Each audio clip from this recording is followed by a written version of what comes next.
Então, você vai imaginar, força aí na imaginação, aqui já está colocado, a sua não vai ter, né, esse acabamento. E vai chegar a hora de colocar a fita. Eu vou usar, inclusive, a outra ponta para a gente não...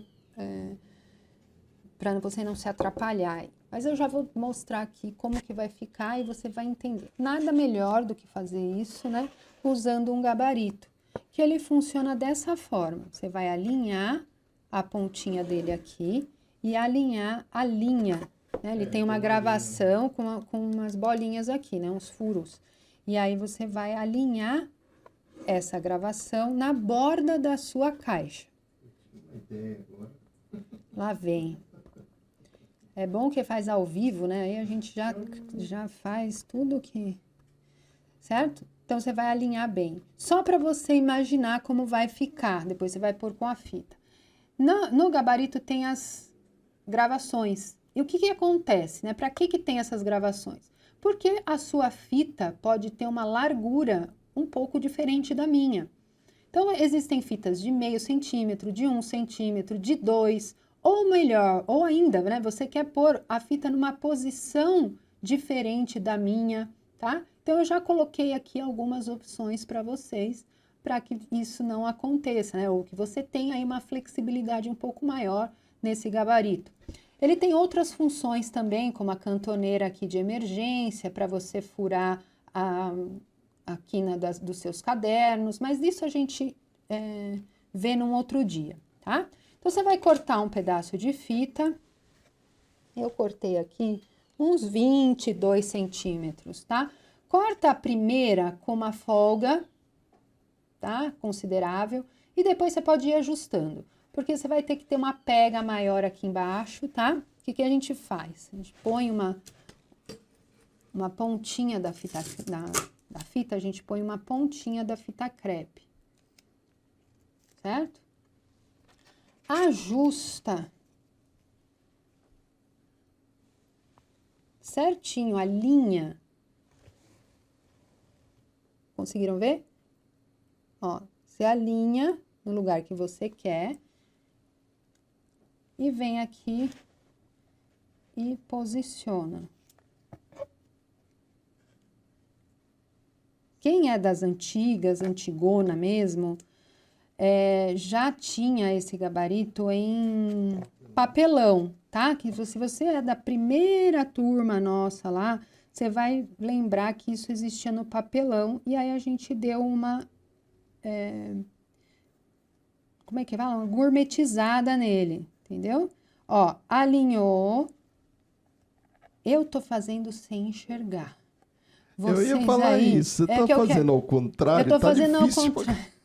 Para vocês verem, mas obviamente vocês vão fazer isso olhando, você não tá? quer fazer isso. De pé aqui, que nem a fez. gente fez da outra vez. É um pouco menos difícil. É um pouco menos difícil. É por isso também essa peça é gigantesca, né, gente? Então, tudo isso contribui. Mas vamos lá, que a gente é brasileiro, não desiste nunca.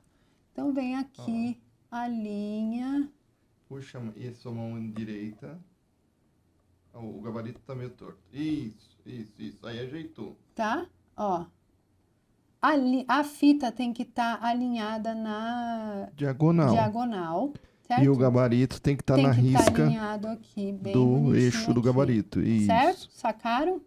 Aí essa fita crepe vai funcionar para isso, só para dar essa fixação mínima.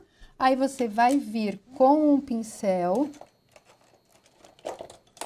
com um pouquinho de cola, vai virar a fita, vai passar aqui, vai vir, gruda, solta essa daqui, passa a colinha aqui e volta no lugar, certo?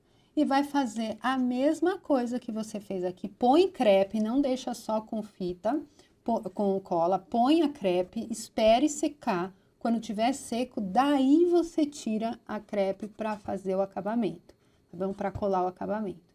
Vai repetir o mesmo processo do outro lado, escolhendo o mesmo risco, entendeu? Então, se você escolheu o primeiro, mantenha no primeiro. Se você escolheu no meio, mantenha no meio, tem que ser igual. Senão o ângulo aqui fica diferente e aqui também, certo? Entenderam? Porque aqui vai ficar tudo certinho e as duas fitas vão ficar na mesma posição. Quando você estiver fazendo, você vai conseguir fazer sem grande dificuldade, porque a sua posição vai estar melhor do que a minha aqui. Você vai entender o processo bem facilmente, tá? E numa outra oportunidade eu explico as outras funções desse gabarito. Então é muito legal você, se você puder ter, né? Porque você vai usar esse cara para todas as caixas que você for fazer. Independente se você vai pôr 2 fitas ou uma fita, você pode usar ele, entendeu? Porque a fita também, além de ter uma força específica, ela não pode ter uma barriga, ela não pode ficar meio torta. Então essa daqui, né, essa ferramenta vai fazer com que tudo isso fique no lugar certinho, sem você precisar ficar medindo, entendeu? Ele já te dá uma mão na roda, certo? Essa é a parte interna. Secou a fita, você vai fazendo outras coisas. Quando tiver seco a fita, aí você começa a colar o acabamento externo.